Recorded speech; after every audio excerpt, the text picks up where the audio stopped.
You know, we all think history remembers its heroes, but what about the ones it forgets? I'm talking about the explorers who literally fall off the map. They just vanish into the unknown. And then, sometimes, decades later, they pop back up, total strangers to the world they once knew. It's a wild thought, right? And believe it or not, this isn't just some hypothetical question. It's a pattern that's happened again and again throughout history. So let's really dig into it. What happens when an explorer is just gone for 30 years? Who do they become? Or maybe the better question is, what do they become when they finally come back? Well, there's actually a name for this. Scholars call it the 30-year threshold. Think of it like this. It's a kind of generational gap. It's the point where someone who was once alive and known fades from memory. They become what some call a historical ghost. It's like their story. Everything they were just gets wiped clean. Okay, so to really wrap our heads around this idea, we need a guide. We need to look at someone who actually lived it. And our first case study is an incredible figure from early colonial Australia, a man known simply as the Wild White Man. His real name was William Buckley. And get this, back in 1803, he was an English convict who escaped a penal colony right near where Melbourne is today. He just took off into the Australian bush, and honestly, he probably thought he was going to die. Picture this, he was 6'6", a total giant for his time, and he was completely, utterly alone. And this is where his journey across that 30-year threshold really begins. For the next 32 years, Buckley didn't just survive out there, he thrived. He was taken in by the Wantharong Aboriginal people. And he wasn't their prisoner or anything like that, no. He was adopted into their community. He learned their language, their culture, everything. Then, in 1835, after all that time, he just calmly walks into a new English settlement. Can you imagine the shock? It was like a man returning from another planet.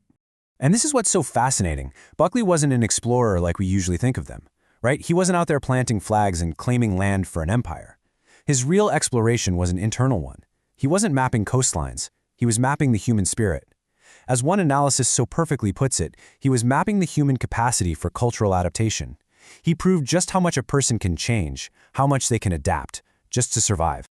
But here's the wild part. As incredible as Buckley's story is, it's not a one-off. His 30-year disappearance is actually part of this bigger, recurring theme, a global phenomenon that you can find happening in different centuries on totally different continents. Just look at this parallel. On one hand, you've got William Buckley in Australia in the 1800s. Now, let's jump back a few centuries to Ethiopia. There was this guy, Pero de Covilhã. He was a 15th century Portuguese spy, of all things, sent on a mission to find the legendary king Prester John. He made it to the Ethiopian court around 1493, and then he was never allowed to leave. Now, he was treated well, given land, a family, but he was basically a prisoner for almost 30 years. He was only found when another Portuguese group stumbled upon him in 1520. So you've got two guys, opposite ends of the earth, centuries apart, and both of them just disappear for about 30 years. So what's the connection here? It's this idea of historical erasure. What their stories show us is that being forgotten isn't just a random accident. It's a process. It's a pattern where certain stories, for whatever reason, get pushed aside. All right, so how does this actually happen? Why do some explorers become absolute legends, while other people with stories that are just as amazing, if not more so, become these historical ghosts? Well, it all comes down to the mechanics of how history forgets. And this question, it really gets to the heart of how we choose our heroes, doesn't it? I mean, think about it. The explorers you learned about in school, why were they the ones we remember?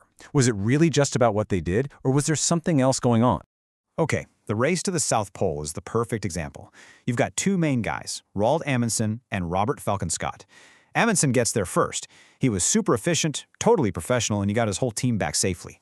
Scott, on the other hand, gets there second and tragically dies on the way back. So who do you think became the bigger legend? Scott.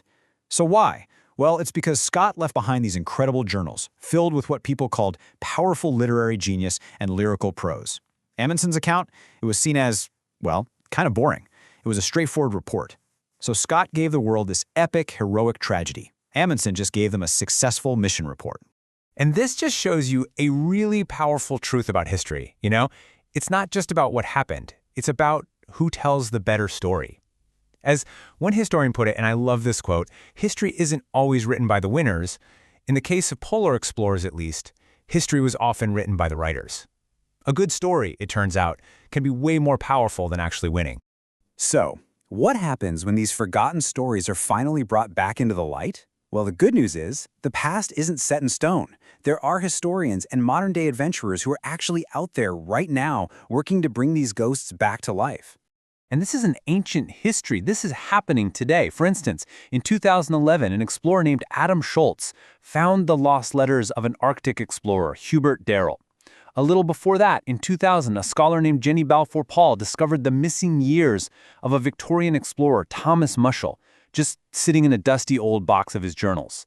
And even more recently, an adventurer, Joe Henderson, literally retraced the steps of a guy who called himself the Forgotten Explorer, using his 100-year-old journals as a map. How cool is that?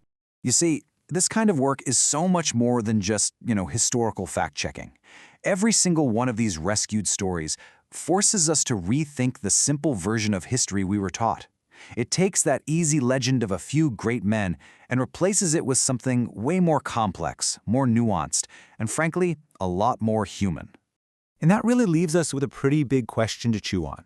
The explorers we talked about today were this close to being totally erased. Their insane stories were only saved by pure luck or the dedication of a few people.